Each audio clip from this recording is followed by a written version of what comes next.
Hi అండి. నువ్వుల లడ్డు ఎలా ప్రిపేర్ చేసుకోవాలో ఈ వీడియోలో చూద్దాం.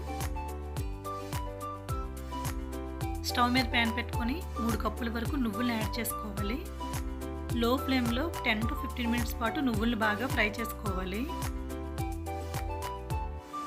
నువ్వులు ఫ్రై అయిన తర్వాత వేరే బౌల్లోకి తీసుకొని 3 కప్పుల నువ్వులకి 1.5 కప్పు వరకు బెల్లం తురిమి యాడ్ చేసుకోవాలి. కొద్దిగా వాటర్ని యాడ్ చేసుకొని బెల్లం బాగా కరిగిన తర్వాత ఒకసారి వడకచ్చుకోవాలి.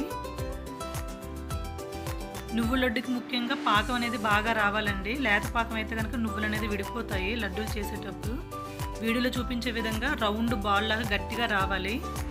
ఇప్పుడు మనం ముందుగా ఫ్రై చేసి పెట్టుకున్న నువ్వుల్ని ఆఫ్ వేసుకొని ఒకసారి బాగా మిక్స్ చేసుకొని రిమైనింగ్ నువ్వులను కూడా వేసుకొని బాగా కలుపుకోవాలి. గ్యాస్ ఆఫ్ చేసి వేడివేడిగా ఉన్నప్పుడే చేతిని నీళ్ళల్లో తడి చేసుకుంటూ లడ్డూలాగా ప్రిపేర్ చేసుకోవటమే. నచ్చితే కనుక లైక్ చేయండి.